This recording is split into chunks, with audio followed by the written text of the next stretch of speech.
esta es una de las cartas tal vez más importantes de todo el Nuevo Testamento. Porque se presentó en esta congregación una situación, un problema que lamentablemente no ha desaparecido.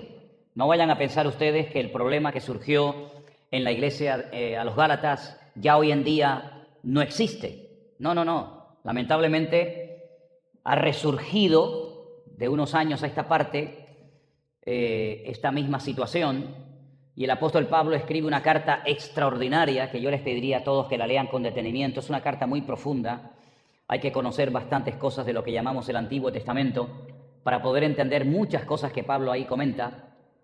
Pero hay un momento en la carta en la que Pablo hace una diferencia entre cómo era nuestra vida antes de conocer a Cristo y cómo tiene que ser nuestra vida después de conocer a Cristo. Muchos de ustedes que asistían regularmente, unos más y unos menos, a la iglesia tradicional, a la iglesia católica, ¿verdad? Pues cuando se convirtieron al Señor, tomaron la determinación de dejar de asistir a la iglesia católica y comenzar a congregarse en una iglesia, digamos, evangélica, sea esta o sea cualquier otra. Y es un cambio significativo, no cabe la menor duda que una persona que ha sido toda la vida practicante, creyente, católico, de repente dejar de ir a misa, dejar de participar de la Eucaristía, y en vez de escuchar a un sacerdote, escuchar a un pastor, y en vez de, ya digo, como acabo de decir, en vez de tomar la Eucaristía, cuando toca participar del pan y del vino, y una serie de cambios, ¿verdad? Incluso la misma estructura del salón es totalmente diferente a una iglesia católica típica, tradicional, donde siempre en todas partes del mundo, en el centro de la iglesia, de la basílica, de la catedral, no hay un púlpito, sino hay un altar enorme que se llama el altar mayor, donde se lleva a cabo el sacrificio de la misa, y el púlpito está en un lado donde se leen los sagrados evangelios, ¿verdad? Y entrar a un lugar como este, donde no hay santos, bueno, perdón, no les quiero ofender, hay muchos santos, pero no están colgados en la pared, de momento no hemos colgado a nadie, pues es chocante, ¿no? Son cambios muy significativos, y ver que no hay un confesionario, aunque algunos creen que yo los tengo que confesar y empiezan a contarme toda su vida y todos sus problemas, pero no hay el típico confesionario donde llegábamos, ¿se acuerdan? ¿Qué se decía al principio? Ave María Purísima. Y te respondía un señor desde adentro que no sabías si estaba o no estaba, pero oía la voz y te respondía, ¿verdad? Eso ya no lo hacemos, no practicamos eso. Son muchos cambios externos, pero ¿y por dentro? Solamente cambiar de iglesia, dejar de oír a un cura y oír ahora a un pastor, dejar de tomar la Santa Eucaristía o la Sagrada Forma y tomar el pan y el vino, ¿y eso es todo? El apóstol Pablo habla muy claramente acerca de los cambios internos que se tienen que producir en la vida de todo creyente, en la vida de toda persona que ha nacido de nuevo, que ha tenido un encuentro personal con Cristo, que pasa de una vida, lamentablemente muchas veces, de buenas intenciones y de muchas teorías, a una vida práctica en la que ya no dependes fundamentalmente de un hombre, y en la que ya te das cuenta que no hay una serie de mediadores o de personas que interceden delante de Dios por tu vida, sino que ahora tienes acceso directo, libertad total y absoluta, 24 horas al día, al mismo trono de Dios.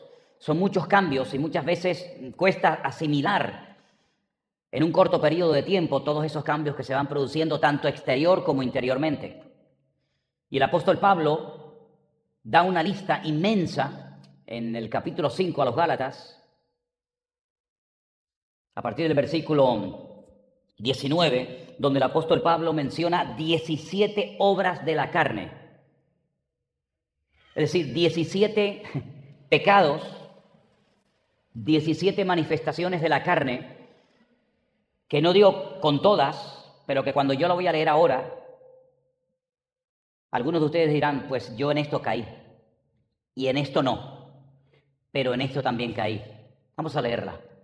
Gálatas 5, a partir del versículo 19. Pablo dice, manifiestas son las obras son acciones, son cosas que hicimos, no solamente que pensamos, no solamente que nos imaginamos, sino son obras, son acciones.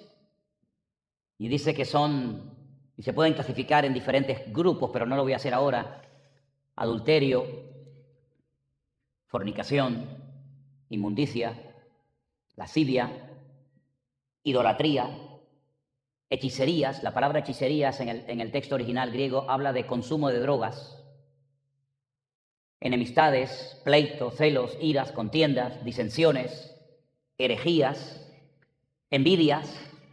¿Te vas sintiendo identificado con alguna de ellas? Homicidios, borracheras, orgías. Dice, y cosas semejantes a estas, y la lista es mucho más grande, acerca de las cuales os amonesto, como ya os lo he dicho antes, que los que practican tales cosas no heredarán el reino de Dios. Sin embargo, ahora él se va, digamos, al otro extremo y nos habla acerca de no obras de la carne, digamos en este sentido, positivas o buenas, porque no es la carne la que ahora se va a portar bien, porque ahora ha nacido de nuevo.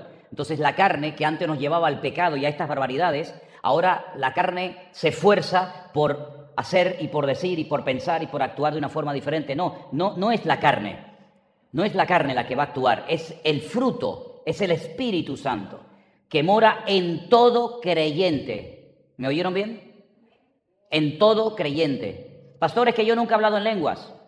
A mí, sinceramente, con todos mis respetos, no me interesa si usted ha hablado o no ha hablado en lenguas. Pero hay muchísimas personas que nos llaman y nos escriben casi a diario o de vez en cuando a lo largo de la semana diciéndonos, hermanos, que a mí me enseñaron en mi iglesia, en mi denominación, que si yo no hablaba en lenguas, yo no tenía el Espíritu Santo. Y yo les contesto, y a mí también me lo enseñaron. Porque yo nací en un contexto, digamos, pentecostal, y eso es lo que se enseñaba, y lamentablemente me temo que a lo mejor todavía algunos lo siguen enseñando, pero eso no es bíblico, eso no es correcto. Eso no tiene nada que ver. Y yo rogaré al Padre para que os envíe el Consolador, para que esté con vosotros para siempre, y vendremos, plural, y haremos, plural, morada en vosotros.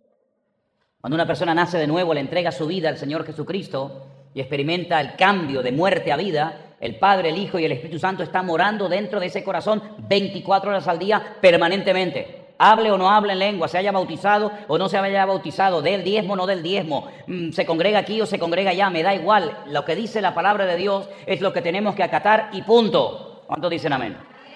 Entonces no es que ahora la carne, yo ahora la tengo domada, la tengo controlada, y antes era un niño malo y ahora me comporto como un niño bueno. Dios no quiere que seas un niño bueno.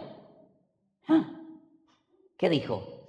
Que el objetivo de Dios no es que seas una niña buena.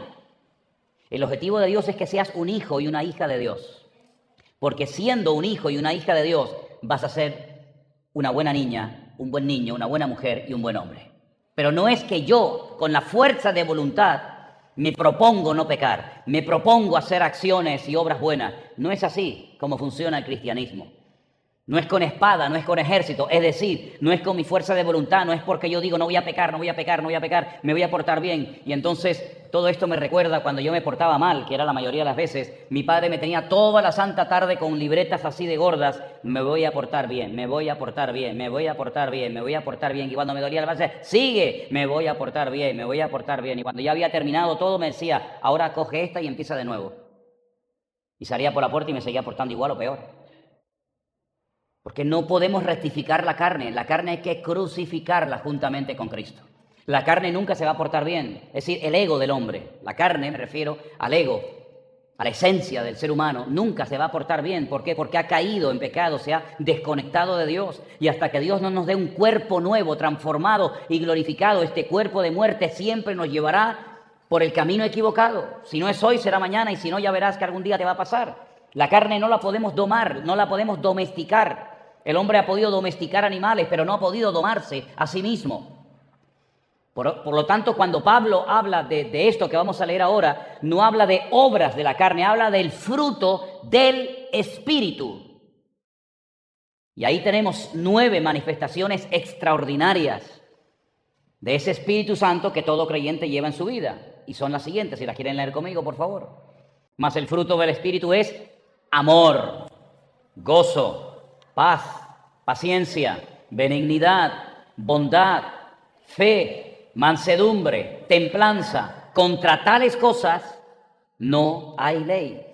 Una cosa son las características de la naturaleza humana, las obras de la carne, cómo se manifiesta la carne, la rebeldía del hombre. Porque esa lista que hemos leído de 17 manifestaciones diferentes de la carne es simplemente una forma de ver cómo el hombre en su rebeldía, en su apartándose de Dios, alejándose de Dios, se manifiesta y se comporta muchas veces peor que una bestia, peor que un animal salvaje. Y no hay forma de que el hombre pueda cambiar por sí mismo. Te puedes portar bien una temporada, pero el Señor es el único que puede transformar nuestra naturaleza y es el único que puede comenzar a producir en nosotros deseos, inclinaciones, pensamientos, emociones, en otras palabras, un nuevo estilo de vida. Ahora, esas manifestaciones del Espíritu Santo son muy evidentes. Por eso el Señor Jesucristo llegó a un punto en el que dijo: conocerán que sois mis discípulos. ¿Cómo? ¿Por la forma como cantan? ¿Por la forma como se visten? Hay algunas personas que por internet me escriben y se enfadan conmigo porque dicen que predico demasiado informal, que no predico con corbata, ni con chaqueta, así con el calor que hace como para ponerme corbata y chaqueta, ¿no? Nos van a conocer por la forma de vestir, por el peinado que usamos. El Señor Jesucristo dijo: y en esto conocerán que sois mis discípulos, en que os amáis los unos a los otros como yo os he amado. Es decir, hay una identidad, hay un estilo de vida que demuestra si tú verdaderamente has nacido o no has nacido de nuevo. Hay gente que es, permítame la expresión, no me malinterpreten, gente que es buena, gente que es noble. Dice: oye, qué niño más bueno, ¿eh? Qué niño más educadito. Nunca dice palabrotas, nunca le grita a los padres, siempre ha sido un niño, una niña obediente, nunca ha traído malas notas, siempre ha sido una buena niña, sí, pero no ha nacido de nuevo. Y dice la Biblia que bueno no hay nadie, sino solamente Dios. No es por nuestros méritos, es que yo no maté, yo no robé, yo no hice nada malo, pero ¿sabes lo que pasa? Nosotros no somos pecadores porque pecamos. Nosotros pecamos porque somos pecadores.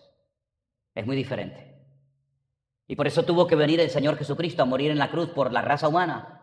Porque como no hay justo, ni aun uno, por muy buen niño que haya sido, por muy buena niña que haya sido toda tu vida, un buen padre, una buena madre, cariñoso, servicial, gentil, hospitalario, etcétera, esas no son medallas que te van a aportar un beneficio espiritual si no conoces a Cristo. Son cosas que están bien hechas, no digo que están mal hechas. Pero el Señor no mira tus méritos.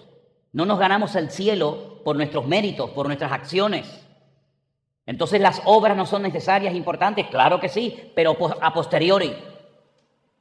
Hacemos obras, nos comportamos de una forma diferente, vivimos de una forma diferente, porque Cristo nos ha cambiado y no para ganar el cielo, sino como evidencia de que ahora Él mora en mi corazón. Porque esas 9 características del fruto del Espíritu Santo nos revelan el carácter de nuestro Señor Jesucristo. Él era así. Si yo les pregunto a ustedes, ¿cómo era Cristo? ¿Era alto o era bajo? Cada uno se lo imagina de una forma diferente, ¿sí o no? No, Cristo tenía que ser alto. No me imagino a Cristo chaparrito, así chiquitito. ¿Y cómo era? ¿Guapo o feo? Era guapísimo, era ser un hombre imponente. Bueno, ¿y cómo era? ¿Gordo o flaco? ¿Cómo eran los ojos del Señor? ¿Azules? ¿Verdes? ¿Negros? Cada uno se lo imagina diferente. Pero la Biblia no nos da esos detalles, pero si me puedes poner otra vez el versículo, ustedes pueden ver ahí a Cristo, porque en cada una de esas 9 palabras, que son muy interesantes estudiarlas una por una en su idioma original, así era Cristo. Él era el amor personificado. Él era el gozo personificado. Él era la paz personificada. Él era la paciencia personificada. Todo eso nos está hablando acerca del carácter del Señor Jesucristo. Así era Él. Y así es como dice la Biblia, que tú y yo tenemos que anhelar y tenemos que desear ser. La Biblia dice: Él no retarda su promesa, según algunos la tienen por tardanza, sino que es paciente para con todos, deseando, anhelando, queriendo que todos los hombres procedan al arrepentimiento. Es decir, toda la paciencia, todo el amor, toda la templanza, toda la mansedumbre, esa era la esencia del Señor. Por eso Él llegó a decir: mi paz os dejo, mi paz os doy, no como el mundo la da. Así era el carácter de Cristo. Algunos se lo imaginan muy serio, ¿no? Siempre como enfadado con la gente. No, Él era el gozo, era la persona más alegre, más gozosa del mundo. Era la persona más pacífica y bondadosa del mundo. Ahí donde aparece la palabra fe, realmente el término debería decir fidelidad, más que fe. Porque esa es una de las características de una persona que lleva al Espíritu Santo dentro de su vida, dentro de su corazón, que es una persona fiel, fiel a Dios, fiel a lo que se le manda, una persona fiel, constante, perseverante. A veces nos tiene que recordar el Señor a través de su palabra lo que tenemos que hacer, como por ejemplo ese versículo que todos conocemos de memoria. Hermanos míos, estad firmes y constantes, creciendo en la obra del Señor siempre, sabiendo que vuestro trabajo en el Señor no es en vano, ¿verdad? A veces Dios nos tiene que recordar que tenemos que amarnos los unos a los otros. Y a veces lo tienes hasta que poner en forma imperativa, en mandamiento. Amarás al Señor tu Dios con toda tu alma, con todo tu corazón y con toda tu mente y con toda tu fuerza, ¿verdad? Y a tu prójimo como a ti mismo. A veces ese fruto del Espíritu aparece en forma imperativa, ¿verdad? Como para decir, esto no es una elección. Esto no es decir, bueno, a ver, vamos a poner a votación. ¿Cuántos quieren tener amor? A ver, levanten la mano. 4, 10 no la levantaron, no vamos a tener amor. ¿Cuántos quieren tener mucha paciencia?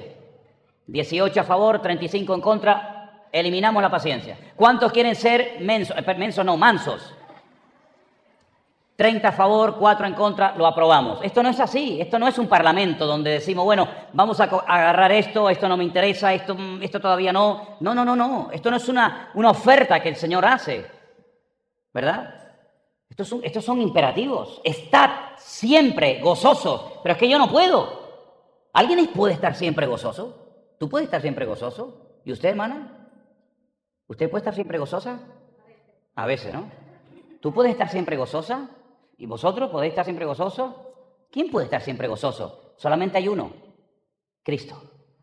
¿Quién puede tener siempre paciencia? Hay días que uno tiene una paciencia, ¿verdad? A mí me hace gracia, porque a mí, mi esposa me ha dicho que tengo poca paciencia. Pero en internet me dicen, ¿qué paciencia tiene el hermano Sierra? Y yo digo, ¿te das cuenta cómo la gente dice que tengo paciencia? ¿No? Y hay días que uno tiene mucha paciencia, y hay días que uno no tiene ninguna o muy poca, ¿verdad? Pero el Señor siempre era el mismo. ¿A cuántos de ustedes les gustaría estar siempre igual, siempre siendo el mismo? No hay nadie que pueda estar siempre igual. Hay momentos en el mes, ¿no, hermanas? En los que dices, yo no puedo estar siempre igual, o hermanos, o yo qué sé. No, es que estoy en la menopausia, me dicen algunas, perdón. Bueno, también, cuidado, cuidado. Pero ¿saben quién estaba siempre igual? El Señor Jesucristo, siempre estaba igual. No te lo encontrabas un día de buen humor, otro día, cuidado que hoy ni se te ocurra acercarte. Siempre el Señor tenía una estabilidad, porque shalom, paz, tiene que ver con equilibrio interior. Ni un extremo ni otro, ¿verdad? Ahora, pensando en estas características del Espíritu, las he clasificado en 3 grupos, si me permiten. Porque en estas 9 manifestaciones del Espíritu encontramos nuestra relación con Dios, después veremos nuestra relación con el prójimo y finalmente veremos nuestra relación con nosotros mismos. Empecemos por la primera. El amor, el gozo y la paz. Sin lugar a dudas, aunque por supuesto va a salpicar y va a bendecir y se va a notar en el cuerpo de Cristo y con la gente que nos rodea, tiene que ver fundamentalmente con nuestra relación con el Señor. El amor de Cristo ha sido derramado en vuestro corazón por el Espíritu que os ha dado. Romanos capítulo 5, ¿verdad? Estad siempre gozosos, decía el apóstol Pablo. El gozo del Señor es nuestra fortaleza. Mi paz os dejo, mi paz os doy, no como el mundo la da. Tú guardarás en completa paz aquel cuyo pensamiento en ti persevera, por cuanto en ti ha confiado. Por nada estéis afanosos, etcétera, etcétera. Es decir, mi relación con Dios ahora no está basada en el miedo. Mi relación con Dios está basada en el amor. Porque mi Dios es amor. Aunque a veces vemos al Señor Jesucristo airado, pero es que el airarse no es pecado. La Biblia dice, airaos, pero no pequéis. Me imagino la escena cuando vieron al Señor Jesucristo haciéndose un látigo, que lo dice la Biblia, y volcando las mesas de los cambistas y echando fuera a la gente que había convertido su casa, el templo. En vez de en una casa de oración, la habían convertido en una cueva de ladrones, frase que ya viene del Antiguo Testamento. Pero en ese momento, cuando el Señor está derramando, su ira, su enojo, no es que ha perdido el control, no es que se ha disparatado, como decimos aquí en Canarias, sino que está actuando justamente porque en aquel lugar se había consentido y se había permitido cosas que jamás se tenían que haber dado lugar. pero que el liderazgo corrupto de la época, ni siquiera los dos, porque encima no había uno, sino dos sumos sacerdotes que eran el suegro y el yerno, Anás y Caifás, habían permitido que la casa de Dios, el templo de Dios, donde moraba la gloria, o por lo menos un tiempo, la Shekinah de Dios, se convirtiera en un auténtico mercadillo, en un lugar donde la gente ya no recibía nada, ni espiritual ni físicamente. ¿A dónde iban los enfermos en la época de Jesús? Los que vivían en Jerusalén o en sus alrededores. ¿A dónde iban? Al templo. Ni uno iba al templo. No hay ni un solo caso de rabinos, de escribas, de fariseos que hubieran sanado a enfermos en el templo. Ni uno. ¿A dónde se iban? Al lado, como a 20 o 30 metros del templo, estaba el famoso estanque de Betesda, que aún se puede visitar. Sabemos de él porque Juan capítulo 5 nos dice que había un estanque llamado Betesda, donde había una multitud. Una multitud. ¿Cuánto es una multitud? Bueno, pues mucha gente, ¿no? Había una multitud de enfermos, de cojos, de paralíticos, de gente que estaba desesperada. ¿Y cómo se iban a un estanque donde había agua putrefacta, agua estancada? ¿Por qué no se van al templo? Porque el templo estaba corrompido, no había milagros, no había poder de Dios, era una cueva de ladrones, así la definió el Señor. ¿Y qué esperaban? El movimiento de un ángel que por cierto nunca bajó y nunca hizo nada. Era una especie de leyenda que se transmitió de generación en generación, ¿verdad? De persona en persona, de boca en boca, pero nunca pasaba nada y la gente estaba allí. Sin embargo, lean ustedes en los evangelios y se van a dar cuenta que el día que el Señor Jesucristo entró en el templo de Jerusalén y lo limpia de adentro hacia afuera, dice que la gente comenzó a venir y mucha gente comenzó a ser sanada y los jóvenes comenzaron a alabar a Dios. Es decir, cambió la atmósfera, cambió el ambiente espiritual, porque ahora había limpieza, y donde hay limpieza, donde hay santidad y donde hay orden, hay bendición. ¿Cuántos dicen amén? Entonces pregúntate, ¿por qué a veces no se mueve tanto el Señor a lo mejor en tu vida o en tu ministerio, donde sea? Bueno, pregúntate honestamente delante de Dios si tu relación con Dios está bien, si estás bien alineado con Dios, si hay santidad, si hay orden, si hay comunión. Porque nosotros somos los responsables, tú eres el responsable principal y número uno de mantener abierta tu relación, tu comunicación diaria con Dios. Yo no soy el responsable de tu comunión con Dios. Yo soy el responsable de mi comunión con el Señor, pero usted es el responsable de mantener abierta, viva y permanente la comunión con el Señor. Y esa comunión está basada en el amor. Y ese amor me lleva a tener gozo cuando tengo comunión con Dios. Y me lleva a tener paz constantemente, tenga trabajo o no tenga trabajo. Tenga que venir a la iglesia con el cacharro y ponérmelo en la cabeza, en la nariz, en la boca, o no. Tengamos mucho, tengamos poco, da igual. Mi relación con Dios no depende de lo que tengo. Depende de lo que ya tengo en el Señor, de lo que soy en el Señor. Tengo su amor, tengo su gozo, tengo su paz, lo cual es sinónimo de decir, tengo la presencia de Dios conmigo, por lo tanto estoy completo en Él. Y puedo estar sentado en lugares celestiales, pero ¿eso qué significa? Yo nunca he estado ahí. ¿Se acuerdan cuando el Señor le dijo a Abraham, sal de tu carpa, ven y ponte a contar, ponte a mirar las estrellas? Realmente en el texto hebreo le dice, ponte por encima de las estrellas y mira la vida, hijo, de arriba para abajo. Porque a veces estamos con la presión, estamos con la preocupación de las deudas, con que si el hijo, que si el marido, que si tengo trabajo, capaz que mañana me echa, que si me pagan el ERTE, que si no me pagan el ERTE. Sube, aprende a elevarte como las águilas y aprende a mirar las circunstancias de la vida, no con estos ojos de carne traicioneros, sino aprende a mirar con los ojos de la fe, aprende a mirar con los ojos del Espíritu, para que de esa manera puedas gozarte y decir, no tengo nada, como entristecido, mas siempre gozoso. Y esto tiene que ver con mi relación con Dios y tu estabilidad emocional, tu matrimonio, mi ministerio, esta congregación, tu familia, en definitiva, todo depende de este primer punto. Tu matrimonio puede ser un éxito o un rotundo fracaso.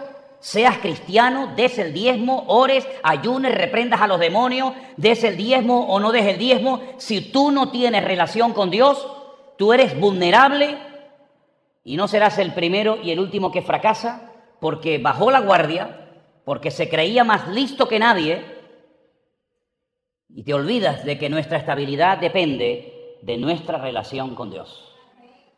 Y si no hay relación con Dios, es como si a un niño en el vientre de su madre le cortas el cordón umbilical. Esa criatura morirá. Porque esa conexión es la que le proporciona, la que le aporta absolutamente todo lo necesario para poder vivir hasta que llegue el momento, que por cierto, Nuria, a ver si espabilas ya, ¿eh? El segundo punto tiene que ver en mi relación con mis hermanos. Y quiero pararme. Ustedes no tienen prisa, ¿no? ¿No? Bueno, si alguien tiene que salir. Pero quiero pararme aquí porque hay alguna gente que antes de conocer a Cristo y después de conocer a Cristo dice, yo no le tengo que rendir cuentas a nadie. Mi vida es mía y nada más. Y viven como en una burbuja, viven muy herméticos, ¿verdad? Por eso hay gente que le cuesta hacer amistades en la iglesia y no tienen amigos y no tienen relación con nadie, porque son tan reservados, ¿verdad? Pero no te olvides que el cristianismo no se vive dentro de una burbuja. Yo me acuerdo cuando vivía en Venezuela que había un programa de una mujer, una mujer que concedía deseos, que vivía dentro de una botella. Y cuando le abrían el tapón, esta salía y te concedía una serie de deseos y después la volvías a embotellar. Eso no es el cristianismo. El cristianismo no es llegar tarde y marcharme pronto para no tener comunión ni relación con nadie y no saludar a nadie. Eso no es el cristianismo, ese es tu cristianismo. Eso no tiene nada que ver con la Biblia. A la iglesia no se viene de excursión con la Biblia debajo del brazo y bueno, yo escucho el mensaje y me mando a mudar y que cada uno se busque la vida. Eso no es cristianismo. Eso tal vez será un club, eso tal vez será un lugar donde, bueno, hay una serie de amistades y lo pasamos bien y los niños están entretenidos y hay un buen ambiente, no hay palabrotas y tal, pero bueno, cada uno que se busque la vida. Eso no es cristianismo. Eso no es cristianismo. El cristianismo es vivir pensando que el que está a mi lado es mi hermano en Cristo y él tiene algo que aportarme a mí y yo tengo algo que aportarle a él. Somos un cuerpo. Si yo te pidiera en esta tarde que te desprendieras de un miembro de tu cuerpo, ¿de cuál te desprenderías? A ver, piensa en uno. ¿De todo lo que tienes? Por dentro y por fuera. Decir, bueno, si tuviera que desprenderme de un miembro en esta tarde, ¿de cuál te desprenderías? ¿De las piernas? ¿Alguien se cortaría las piernas? ¿No? ¿Los brazos? ¿Los ojos? ¿La lengua? Pastor, ¿usted cree que yo puedo poner la lengua en el altar del Señor? Dice, depende, el altar tenía 2 por 2, no sé si le cabe. De ningún miembro, sinceramente de ninguno. Y cuando un miembro de nuestro cuerpo no funciona, todo el cuerpo se resiente. Todo el cuerpo se resiente, por muy pequeño que sea ese miembro. Exactamente igual tenemos que tener la misma mentalidad como cristianos. La paciencia no la tengo que tener con Dios. Yo no tengo que tener paciencia con mi relación con Dios. Paciencia yo con Dios. Al contrario, es Él el que tiene que tener paciencia conmigo y mucha benignidad y mucha bondad. Pero estas características del fruto no tienen que ver con mi relación con Dios. Tienen que ver con mi relación con mis hermanos. Tenemos que tener paciencia los unos a los otros, ¿sí o no? Ustedes han tenido paciencia conmigo, ¿verdad? Y yo con ustedes también, ¿eh? ¿Y la benignidad dónde se practica? ¿Y la bondad dónde se practica? Esto no tiene nada que ver con mi relación con Dios. Estas son características que me conectan a mi hermano. Estos son características que me proyectan hacia ti. Y habrá un momento, habrán oportunidades, te lo aseguro, si quieres poner esto en práctica en tu vida, en la que te vas a dar cuenta de que hace falta mucha paciencia dentro de la iglesia y mi relación con los hermanos. Porque hay hermanos, como dice la Biblia, no lo digo yo, que son fáciles de soportar y hay otros también que son complicadillos, ¿sí o no? Por lo tanto, mi relación con mis hermanos, tengo el equipo, tengo las herramientas necesarias e imprescindibles para no fallar, porque tengo toda la paciencia de Cristo dentro de mi corazón. Nadie dijo amén, pero es así. Toda la paciencia que yo necesito para aguantar, para soportar, para seguir adelante, la tengo. Usted dice, pero ¿cómo que la tienes? La tengo en Cristo. Y toda la benignidad y toda la bondad la tengo, porque Cristo mora en mí. Y en un momento determinado, esa paciencia que yo no tengo, esa benignidad, esa bondad o lo que sea, yo puedo clamar al Señor y decir, Señor, que fluya tu paciencia en mi vida en este momento. Dame, Señor, bondad, dame generosidad, dame benignidad en mi relación con mis hermanos. Y funciona, hermanos. ¿Cuántos dicen amén? Porque esto, escuchen bien esto no es para que cuando lleguemos al cielo nos llevemos bien.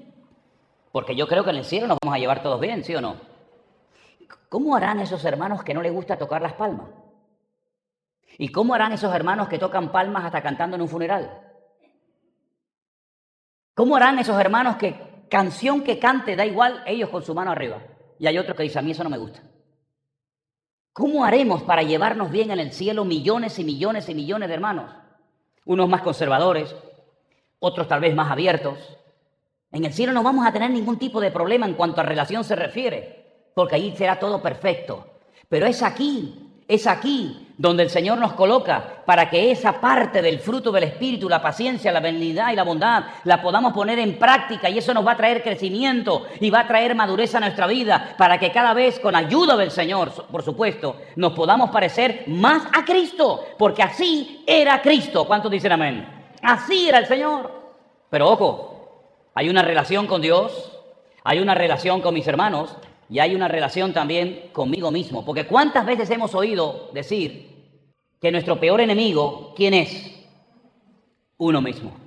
Y ahí tenemos la fe, que dije antes que es realmente más fidelidad que fe. La mansedumbre, que podríamos definirla de una forma sencilla como el punto intermedio entre la impulsividad y la cobardía, ¿verdad? Y la templanza, que es nada más y nada menos que el dominio propio, el controlarse, el no perder los estribos, el tener dominio.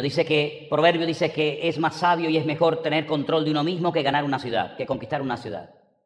Bueno, pues ahí, con esa fidelidad, con la mansedumbre y con la templanza, yo puedo soportarme a mí mismo, porque ¿saben lo que he visto en muchos hermanos? Que no se soportan a ellos mismos, no se aceptan a sí mismos. Y dice la Biblia que si no nos amamos a nosotros mismos, ¿cómo vamos a amar a los demás hermanos? Por lo tanto, mis queridos hermanos, si os dais cuenta, esta lista de 9 características o manifestaciones diferentes del Espíritu Santo en la vida del creyente, en la vida de la iglesia, porque no solamente esto se tiene que vivir y practicar en casa, ahí en primer lugar, por supuesto, y en la iglesia, y en el mundo, y a donde vamos, sino que si os dais cuenta, la primera característica que se mencionó, ¿cuál era? El amor. Es como si abriéramos una naranja y al abrirla tiene 9 sabores diferentes. Eso es el fruto del Espíritu. No vas a encontrar jamás a una persona que tenga muchísimo, muchísimo amor, pero luego no tiene nada de mansedumbre. No vas a conocer jamás a una persona que tiene una paciencia tremenda, pero no tiene amor con nadie. No. Esto es algo que va creciendo juntamente. Ahora, fijaros que en el Nuevo Testamento, hoy se leyó 1 Corintios 13, que es el capítulo monográfico acerca del tema del amor. En el Nuevo Testamento aparecen varias palabras para el amor. Hay una que es muy conocida, que es eros, pero esa palabra griega que significa amor no aparece en la Biblia. El amor eros en la Biblia no aparece. Aparecen otras 3 palabras que son filía, storge y ágape. Cada una de esas palabras nos habla acerca de distintos amores, por decirlo de alguna manera, ¿verdad? El amor de un padre hacia un hijo no es igual que el de una esposa hacia su marido, pero el amor del cual se habla en 1 Corintios 13, que se ha leído esta tarde, y el amor que se habla en el fruto del Espíritu, es la palabra ágape, que es el amor que no espera nada a cambio. Es el amor perfecto. Y nadie tiene ese amor. Nadie tiene ese amor. Pero Dios, que es amor, que la esencia misma de Dios es el amor, es el único que puede, a través de nuestra vida, a través de nuestra boca, a través de nuestros pensamientos, de nuestra conducta, de nuestro estilo de vida, manifestar su esencia y su persona en todos y en cada uno de nosotros. Miren, hermanos, si usted entra a una habitación, a una sala donde hay mucho humo, digamos, o por ejemplo ha estado al lado de una persona que ha estado haciendo un asado argentino. El otro día fuimos a casa de Priscila y Matías, y cuando llegué a casa, ¿saben a qué venía oliendo? A humo. Me parecía, bueno, iba a decir aquellos 3 de Babilonia, pero ellos tampoco olían a humo. Pero es normal, porque estuvimos al lado de una barbacoa, de algo que estaba proyectando humo. Cuando uno está al lado mucho tiempo de Cristo, termina pareciéndose a Él. ¿Cuántos de ustedes recuerdan la noche que Pedro negó al Señor? Él decía que no lo conocía, que no tenía nada que ver con Él, que no se identificaba con Él, ni con lo que Él representaba. Sin embargo, hay un momento en el que aquella chica que lo está, digamos, presionando, dice, pero si tú hablas como él. Era inevitable pasar desapercibido. Tiene que ser inevitable, tiene que ser imposible que en tu puesto de trabajo no sepan que tú eres un cristiano. Es imposible. Si no lo saben, plantéate si tú has nacido de nuevo. O a lo mejor has nacido en un hogar cristiano. A lo mejor te llevaron tus padres a la escuela dominical de niño o de niña. Y has ido a todos los campamentos y has ido a todos los retiros. Pero si en tu trabajo, si en tu barrio, si en tu familia, después de años, no saben que tú eres cristiano, no marcas una diferencia, yo dudo mucho, con todo mi respeto, yo dudo mucho de que tú hayas nacido de nuevo. Porque es totalmente imposible que una persona que se llame cristiano siga practicando el pecado o los pecados que antes de conocer a Cristo le caracterizaron. Es totalmente imposible. Es más, Primera de Juan dice que el que practica el pecado, ¿qué dice? No es de Dios. No, es que yo he sido siempre así, pues es hora de que cambies. Es que en mi familia todos éramos así. Pues es que tú no tienes que parecerte a tu abuelo. Tú no tienes que hablar como hablaba tu padre. Tú no tienes que parecerte a tu familia. Tú tienes que parecerte a Cristo. Tienes que parecerte a la familia de Cristo. No es una excusa decir, es que yo de pequeño no recibí amor. Mi padre nunca me dio un beso ni un abrazo. ¿Y? Yo por eso no saludo a mis hijas, ni a mi marido, ni le doy un beso a nadie, ni saludo a nadie, porque como yo no recibí de pequeñito amor, siempre rechazo, se reían de mí, por eso yo soy este tipo de cristiano. No sé quién te enseñó a hablar así, no sé quién te metió eso en la cabeza, pero eso es mentira, eso no es verdad, eso no es bíblico. Las cosas viejas pasaron, es lo que dice la Biblia. Las cosas, de modo que si alguno está en Cristo, voy a decirlo bien, de modo que si alguno está en Cristo, tú verás si estás en Cristo o no, yo no sé. De modo que si alguno está en Cristo, nueva criatura es. Las cosas viejas pasaron y aquí todo es hecho nuevo. Claro que sí, seguimos siendo de carne y en un momento determinado la ira, el enojo, el enfado, la falta de paciencia, etcétera, pueden salir, pero hermano, como cosas no rutinarias, no constantes, no permanentes, sino como cosas que, bueno, eventuales, que salen, pero al momento el Espíritu Santo que mora en nosotros nos da testimonio y dice, ¿qué has hecho? ¿Qué has dicho? Y si caemos, si tropezamos, si miramos a donde no hay que mirar, si deseamos lo que no hay que desear, si salió una palabra incorrecta por nuestra boca, para eso tenemos el perdón. Si confesamos nuestros pecados, Él es fiel y justo para perdonarnos y limpiarnos de toda maldad. Es decir, todos somos humanos, todos tropezamos, todos caemos, pero la gloria del creyente no está en que cayó, sino en que se puede levantar y seguir caminando en el nombre de Jesús. Todos, tal vez, o algunos se pueden sentir identificados con el hijo pródigo. Bueno, de acuerdo, pero el hijo pródigo se fue una vez. No te vayas tú todos los meses. He pecado contra el cielo y contra ti, ¿vale? ¿Y ahora qué? No, yo acepto que tú me des un trato diferente al que yo había recibido. Por ejemplo, que me hagas como uno de tus jornaleros. Bueno, eso lo tengo que decidir yo como padre y no tú como hijo, porque los padres mandan a los hijos y no los hijos a los padres. Por lo menos eso era antes y eso sigue siendo en la Biblia. En otras palabras, cuando alguien hace algo malo, en el trabajo, en la iglesia, en el matrimonio o donde sea, para eso hay un perdón, para eso hay una restauración. Para eso está el venir a mí, los trabajados y cargados, que yo os haré descansar. No viva bajo condenación, no estés ahora, que pequé, que no sé qué. No. Oye, pida perdón, arrepiéntase, levántese y siga caminando en el nombre del Señor. Y nadie jamás se tiene que atrever a echarte en cara lo que hiciste o lo que no hiciste, lo que dijiste o dejaste de hacer. ¿Por qué? Porque el Señor perdona y olvida. Aprendamos también nosotros a practicar ese tipo de perdón que es el correcto, es el bíblico. Perdonar y olvidar, perdonar y pasar la página. No vengas dentro de 20 años a decirle, sí, ya. ¿Tú te acuerdas de aquella noche? ¿Qué noche? Aquel 18 de mayo de 1748. Sí, cuando fuimos a casa de tu madre, ¿te acuerdas? No, sí. Cuando me hablaste mal delante de tu madre. Tú no te acuerdas porque tú nunca te acuerdas de las cosas, solamente de lo que te interesa. ¿Cómo se ríen algunos, Sí, tú muy amable en la iglesia, pero luego después, vamos, ¿quién te aguanta en la casa? No podemos estar con esa campanita, ¿no? Ya bastante tenemos con el diablo, el acusador, como para encima hacerle los favores al diablo. Yo quiero que en esta tarde todo le pidamos al Señor, Señor, yo quiero fortalecer mi relación contigo. Yo no sé cómo está la relación tuya con Dios. Pero ¿sabes cómo se puede saber cómo está tu relación con Dios? Viendo cómo te relacionas con la gente. Porque cuando la relación vertical funciona y está bien y no hay interferencias, tu relación horizontal con los hermanos funciona perfectamente. ¿Sí o no? ¿Saben esto? ¿Saben esto que se está oyendo? ¿No oyen ese ruido? ¿No lo oyen? ¿Lo oyen ahora? Son interferencias. Las estoy causando yo. Estoy tapando esto. Y cuando lo tapo, esta antena no se conecta con aquella y hay interferencias. No dejes nunca que haya interferencias en tu relación con el Señor. No dejes nunca que haya interferencias entre hermanos. Lo veo sentado allí, me voy a sentar en el otro extremo. Como yo sé que ella llega 10 minutos antes para la oración, yo voy a llegar 10 minutos tarde para no verla. No dejes nunca que eso se haga normal en tu vida. No dejes nunca que haya interferencias. Las cosas hay que arreglarlas rápidamente. Probaos a vosotros mismos, examinaos a vosotros mismos, ¿verdad? Eso es lo que dice el Señor.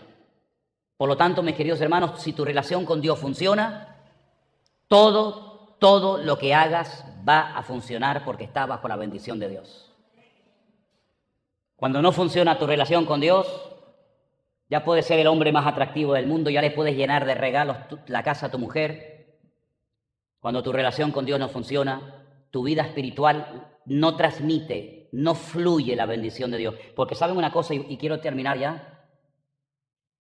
Nosotros no solamente le hemos transmitido a nuestros hijos nuestra genética, y no solamente los seres humanos tenemos la capacidad de transmitir aspectos genéticos a la siguiente generación, sino que nosotros, queramos o no, consciente o inconscientemente, también estamos transmitiendo nuestro espíritu. Nuestra relación con Dios también puede afectar o beneficiar a otras personas. Dijo el Señor Jesucristo a sus discípulos: cuando vayan a una casa y os reciban, os den hospedaje, os den comida, os traten bien, etcétera, vuestra paz. Ya no habla de mi paz, sino ahora dice de vuestra paz, porque ya tenían la paz de Cristo. Solamente lo que tienen que hacer es transmitir vuestra paz, que es la mía, dejarla en ese hogar. Cuando hay una perfecta y maravillosa relación con Dios, todo aquí funciona. Cuando no hay una buena relación con Dios, nada funciona, mi querido. Te podrás cambiar de iglesia, te podrás cambiar de denominación, te podrás cambiar de país, te podrás cambiar de marido, te podrás cambiar de esposa, te podrás cambiar de lo que tú quieras. Pero asegúrate sobre todo que tu relación con Dios esté bien.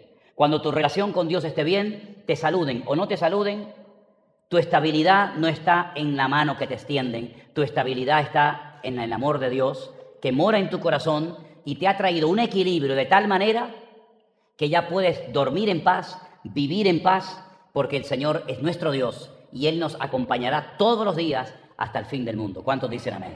Cierra tus ojos, vamos a orar en esta noche al Señor. Recuerden, hermanos,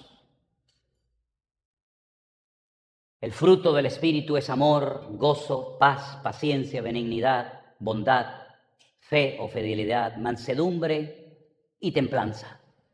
Contra tales cosas no hay ley, no hay límite.